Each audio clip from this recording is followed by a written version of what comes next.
신학의 대중화, 대중의 신학화를 꿈꾼다. 모두를 위한 신학 블록버스터 시작하도록 하겠습니다.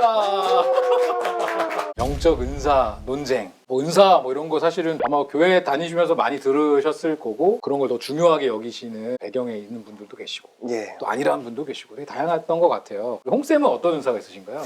지금 이 자리에서 한번 보여주시죠. 무음의 은사. 네. 은사 특집이니만큼 네. 홍쌤이 대화하다가 순간 막 방언이 터져 나온다. 네. 카파라밭 네. 혹시나 통역하신 네. 분들은 댓글로 댓글로. 이렇게 좀 남겨주시면 또 많은 분들이 더 도움이 되지 않을까 네. 생각을 또 해보게 되는 거예요. 은혜로운 댓글 기대합니다. 뭐 이렇게 농담으로 네, 이렇게 좀 네. 분위기 풀자고 얘기했는데, 어쨌든 네. 되게 흥미로운 주제는 분명했다. 네, 라는 걸 좀 더 맞아요. 얘기하고 싶었고요. 오늘 또 이 부분에 대해서도 논쟁이 있다. 홍쌤께서 설명을 같이 해주시면 풍성한 시간이 될 것 같아요. 성령의 어떤 그 초자연적인 은사를 추구하고 이제 그걸 굉장히 중시하는 신앙의 형태를 은사주의라고 하죠. 저희 책에서는 이 은사주의 운동의 역사를 아주 간단하게 잘 정리하고 있어요. 첫 번째는 이제 오순절주의, 1900년대 초에 시작됐는데, 이제 이 운동의 핵심적인 주장은 모든 그리스도인은 회심 이후에 성령 세례가 필요하다는 거예요. 성화 논쟁 때 한번 이야기했었죠. 두 번째 축복, 또 다른 계기, 이런 맞아요. 것들을 중시하는 이 성령 세례의 가장 확실한 증거가 방언이다.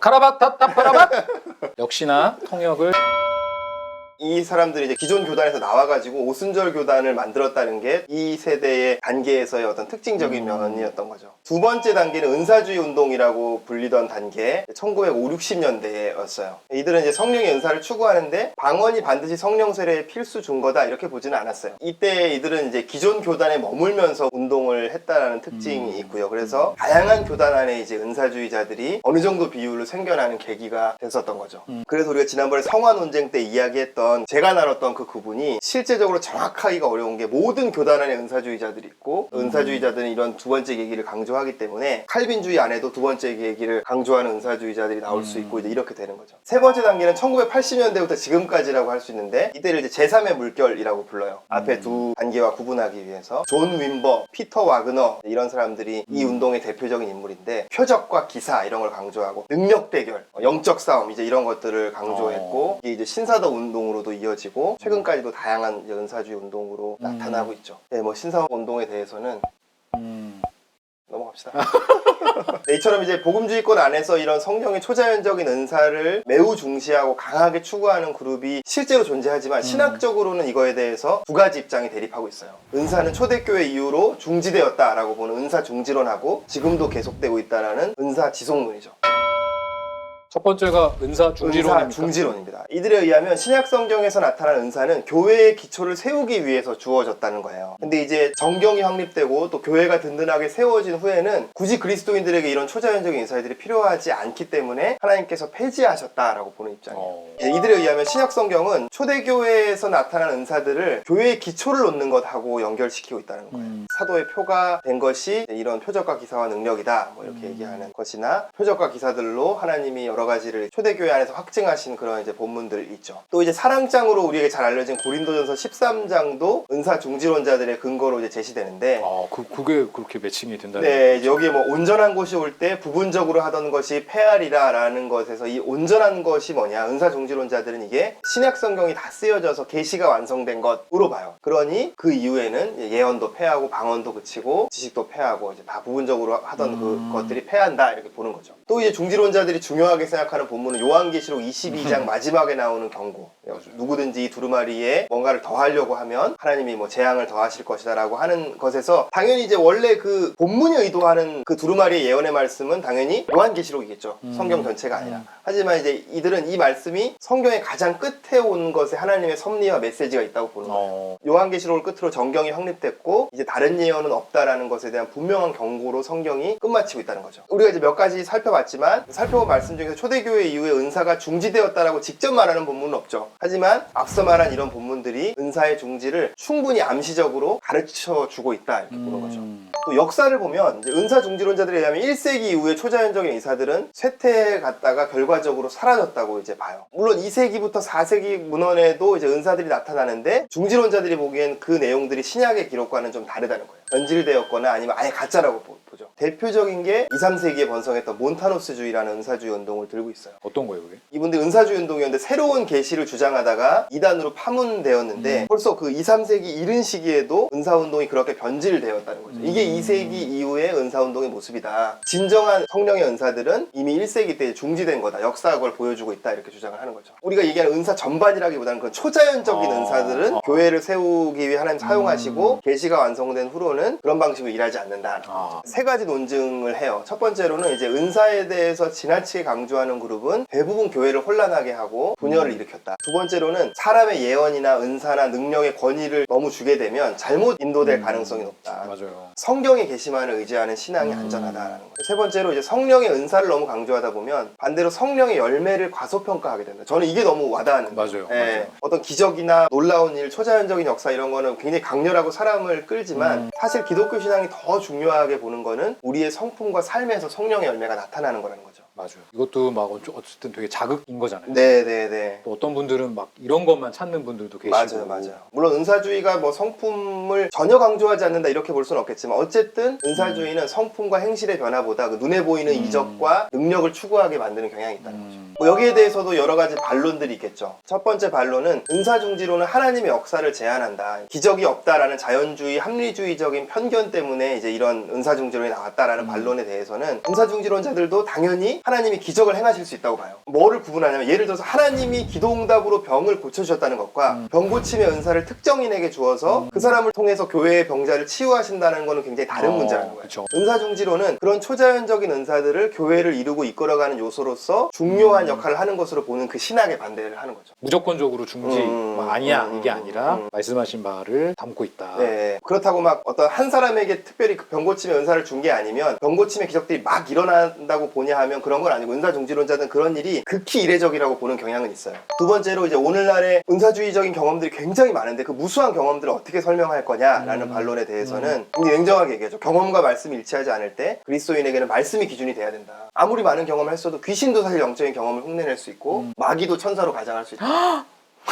또 너무 센 말. 은사주의자들이 굉장히 열받을 만한 그런 발언이죠. 그렇죠. 그러면서 사실 오늘날의 은사 체험에 대해서 여러 가지 의문을 제기해요. 첫 번째로 왜 은사를 나타내야 한다라는 그 사회적인 압력이나 부추김이 있는 환경에서만 그런 은사를 체험하게 되는가? 그건 좀 이상하지 않은가? 이제 이런 거죠. 방언에 대해서도 문제 제기를 하는데 오늘날 은사주의 교회들에서 흔히들 방언이라고 부르는 유사 언어 현상. 왜 찔릴까요? 저는 뭐 글쎄요 왜요? 실제로 어떤 뭐 다른 언어로 말한다거나 하는 게 아니라 유사 언어 현상으로 표현되는 그런 방언들은 고대 그리스 종교나 몰몬교나 아프리카 부족 종교에서도 발견된다는 거예요. 아 그래요? 네, 이거는 중지론자들에 의하면 성경이 말하고 있는 방언과는 다른 현상이다 이렇게 주장을 하죠. 초대교회에 나타났고 신약성경에 기록된 그 다양한 성령 은사들이 오늘날에도 지속되고 있다라는 그렇죠. 거죠. 성경적 근거를 먼저 살펴보자면 성경 어디에 도대체 은사가 초대교회 때만 유효하다고 말하고 있는가. 오히려 성경은 반대로 성령을 소멸하지 말고 예언을 멸시하지 말라 이렇게 말하고 있다. 또 이들에 의하면 은사중지론의 주장이 사실 비성경적이고 자의적이라는 거예요. 신약성경 안에는 그 하나님이 교회에 주신 은사들의 목록을 제시하는 여러 본문들이 있어요. 지금 이 본문들에서 무엇은 지금도 유효하고 무엇은 초대교회 때만 유효했다라고 누가 구분하냐는 거예요. 왜 가르침의 은사는 지금은 유효한데 방언은 아닌가? 왜 위로하고 구제하고 긍휼을 베푸는 건 지금 유효한데 예언과 치유는 아닌가? 이렇게 은사중지론은 자의적이라는 거죠. 중지론을 얘기할 때도 살펴봤던 고린도전서 13장의 경우도 지속론자들은 다른 해석을 하죠. 여기서 말하는 온전한 것이 오면 부분적으로 하던 것이 패할 것이다 라고 얘기할 때 이 온전한 것이 신약성경의 완성이 아니라 지속론자들은 예수님의 재림이라고 봐요. 뭐가 완성이냐에 대한 게 좀 다른 맞아요. 예. 그 온전한 것이 예수님의 재림이라면 예수님이 다시 오실 때까지 이 은사들은 결국 폐지되지 않을 것이다 라는 거죠. 역사에 대한 해석도 이들이 좀 다른데 이들도 이제 교회 역사 속에서 초자연적인 은사들의 실행이 줄어들었다라는 것은 인정해요. 하지만 그 해석이 다른 거죠. 중지론자들은 이걸 하나님이 은사를 멈추신 것이다 라고 보지만 지속론자들은 오히려 교회가 영적인 활력을 잃었기 때문일 수도 있다 이렇게 보는 거죠. 그걸 회복해야 한다 이렇게 보는 거죠. 뭐 여기에 대해서도 여러 반론들이 있겠죠. 하나님은 새로운 시대를 여는 결정적인 순간에 표적과 기사를 사용하시지 일반적으로 이 방법을 쓰진 않는다. 그래서 초대교회를 열고 신약성경의 계시를 완성해가는 그 시기에 이제 그 기사를 특별히 사용하셨다는 거죠. 여기에 대해서 지속론자들도 물론 역사의 전환점에 더 많은 표적과 기사가 있을 수는 있지만 성경은 그렇지 않은 많은 시기에도 기적과 역사들이 있었다라는 것을 보여주고 있다라고 반박을 하죠. 특히 이제 초자연적인 은사 중에서 예언 활동에 대해서 많이 이제 중지론자들이 비판을 하는데, 그거는 성경에 새로운 계시를 더한다고 주장하는 것이다라는 비판에 대해서 지성론자들은 이제 이렇게 반박을 하죠. 당연히 오늘날의 예언은 성경의 권위 아래에 있어야 한다. 우리 신앙의 표준이 성경이기 때문에 아무리 그럴듯한 예언도 능력도 그 내용과 결과가 성경의 가르침에 부합하는지를 기준으로 분별해야 한다.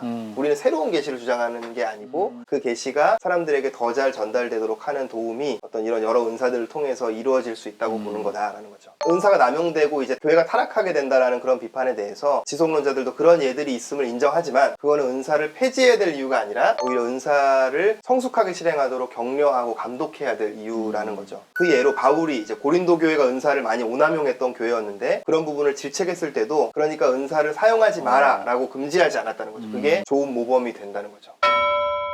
자, 저의 선택은 2번. 은사 지속론. 모르겠어요. 아직 그렇게 제가 믿고 싶은 건지 모르겠지만 실제로 아까 보여주잖아요. 유창한 방언, 유사 언어.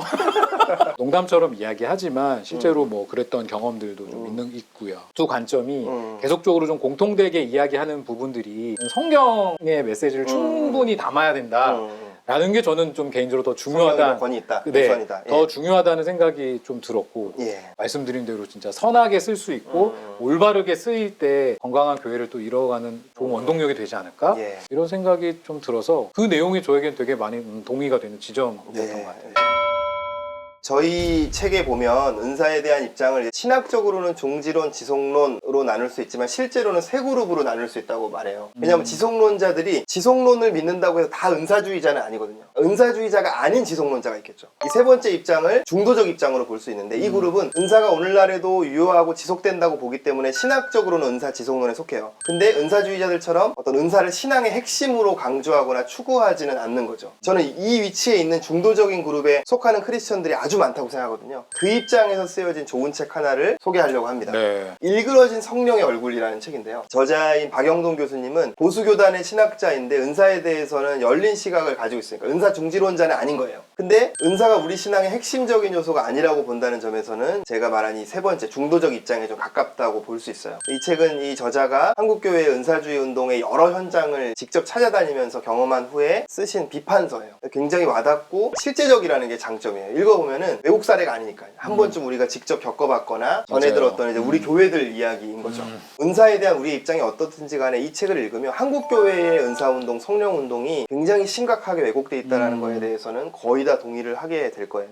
한국교회를 생각하면서 읽을 때는 굉장히 탄식하면서 읽게 되는 책이고요. 또 우리 자신을 돌아보게 돼요. 성령의 사람이라는 게 어떤 의미인가, 우리가 성령을 추구하고 구한다고 할 때 우리 자신이 어떤 동기로 그렇게 하고 있는가 돌아보게 해주는 정말 좋은 책이에요. 맞아요. 제가 블로그에 서평 같은 걸 좀 쓰는데 막 이 책을 한국교회가 다 읽었으면 좋겠다 막 이렇게 읽고 나서 썼던 기억이 있어요. 정말 추천하고 싶은 책이에요. 저도 뭐 이 책 읽어봤는데 이런 고민이 되게 많았거든요. 진짜 한국교회 왜 유독 잘못 소개되어 있을까? 그것 때문에 또 힘들어한 분들도 제 주변에도 좀 많았고, 그래서 좀 막 읽어봤던 책인데 저 역시도 진짜 너무나 좋았던 책으로 추천드리고 싶은데요. 여러 가지 또 의견들, 경험들 또 나눠주시면 훨씬 더 풍성한 시간이 되지 않을까, 이런 생각을 해보게 됩니다.